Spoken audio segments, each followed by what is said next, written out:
আজকে আপনাদের শোনাবো বালিকা রাশি থেকে একটি ছোট গল্প। বালিকা রাশি লিখেছেন মাহফুজ ফারুক। সেদিনই প্রথম দেখা। ছুটি শেষ, মৌসুম ফিরেছে সেই পুরনো কর্মস্থলে। রিক্সা নিয়ে বেরিয়ে যাচ্ছে শহরের প্রধান সড়ক। রোদ তেমন নেই, আকাশটা থমে আছে যেন। রিক্সার প্যাডেলে পা নেই চালকের, দু পা সামনে তুলে রেখে হ্যান্ডেল ধরে বসে আছে সে। আহা, কি শান্তির দিন এলো। রিক্সা চালাতে এখন আর খুব একটা শরীর খাটাতে হয় না, ব্যাটারি চার্জ দিলেই হয়। তারপর সারাদিন বসে বসে আয় করা যায়, কষ্ট করে আর বেলও বাজাতে হয় না। সেই জায়গা দখল করেছে আধুনিক হর্ন। এসব ভাবতে ভাবতে প্রায় 3 মাথার মোড়ের কাছাকাছি চলে এসেছে রিক্সাটা। ডান পাশের রাস্তাটি দিয়ে হঠাৎই প্রধান সড়কে উঠল মানুষ ভর্তি একটি রিক্সা। চোখ পড়ল মেয়েটির উপর। মেয়েটি তার দৃষ্টি সরিয়ে নিল। ওর নাম তৃষা। মৌসুম চাইল নাম ধরে ডেকে উঠবে, কিন্তু পারল না। ভেতর থেকে কে যেন বাধা দিল তাকে। আজই প্রথম দেখা, সরাসরি দেখা। তৃষা কি ওকে দেখেছে? তৃষা কি জানে চোখের সামনে দিয়ে মৌসুম পেরিয়ে গেল মাত্রই? ততক্ষণে দুটি রিক্সা দুদিকে চলেছে। দূরত্ব বাড়ছে রিক্সা দুটির, দূরত্ব বাড়ছে মৌসুম তৃষার। তৃষার রিক্সায় কে কে ছিল মৌসুম সেদিকে খেয়ালই করেনি। তৃষা কিভাবে বুঝবে যে গত 8 বছরে এত কাছাকাছি কখনই তারা আসেনি, এমনকি সামনাসামনি দেখেও নি কেউ কাউকে। মৌসুমের মাথায় একটা বুদ্ধি এলো, ফেসবুক লগ ইন করলো, কিন্তু তৃষা অফলাইনে। মৌসুম যখন বাসায় ফিরল ঘড়ির কাঁটায় তখন রাত 1টা। সারাদিন জার্নি আর ব্যস্ততায় কেটেছে। চার্জে লাগিয়ে ফোন অন করলো। স্মার্টফোনগুলোর এই একটাই অসুবিধা, চার্জ থাকে না মোটেও। পাওয়ার ব্যাংক কিনবো করেও কেনা হয় না। অফ ফোন অন করতেই চোখে ভেসে ওঠে মেসেঞ্জারে তৃষার রিপ্লাই, কিছু বলবেন? তৃষা, আমি বিশ্বাসই করতে পারছি না। আপনাকে না আজ আমি সচক্ষে দেখেছি, জানেন? মানে কিভাবে, কখন? রিক্সায়।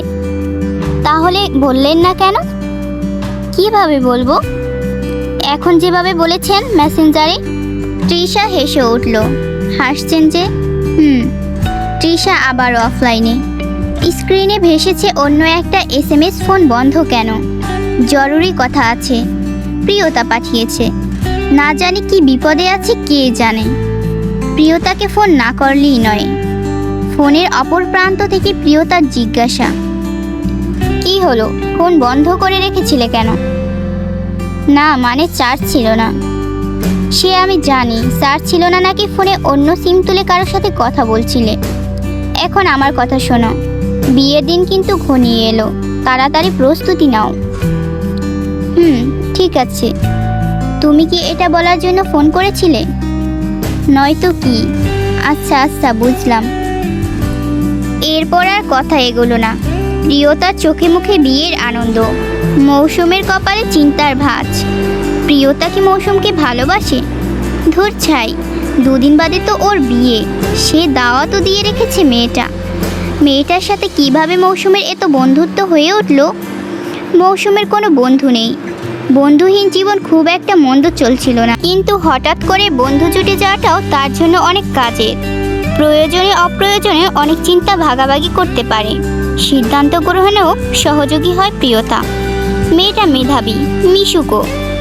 মেসেঞ্জারে তৃষা লিখল, ভালো নেই কেন? আমার ফোনের সব ছবি ফরম্যাট হয়ে গেছে। মৌসুম ভাবলো কিছুক্ষণ, তারপর প্রিয়তাকে ফোন করলো আবার। প্রিয়তা জানে তৃষা সম্পর্কে। আচ্ছা প্রিয়তা, তুমি বলতে পারো তৃষার ফোনের ছবি মুছে গেল কিনা? সে ভালো আছে কি নেই এসব আমাকে মেসেঞ্জারে লেখে কেন? দেখো, গত 8 বছরে তার সাথে আমার কোনো দেখা সাক্ষাৎ নেই, আর তার সাথে কখনো সম্পর্কে জড়ানো সম্ভব হবে না। কেন সম্ভব হবে না? প্রিয়তার প্রশ্ন। সরি প্রিয়তা, তোমাকে বলবো করেও বলা হয়ে ওঠেনি। ওর না বিয়ে হয়ে গেছে অনেক আগে, আর ওর সাথে আমার ব্রেকআপ হয়ে যায় এখন থেকে প্রায় 8 বছর আগে। এই 8 বছরে সেদিনই প্রথম দেখা। এভাবেই আমাদের জীবন থেকে প্রিয় মানুষগুলো হারিয়ে যায়।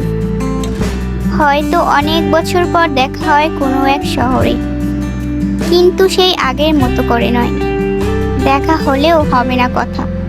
এখানেই গল্পের সমাপ্তি ঘটে। গল্পটি আপনাদের কেমন লেগেছে অবশ্যই জানাবেন।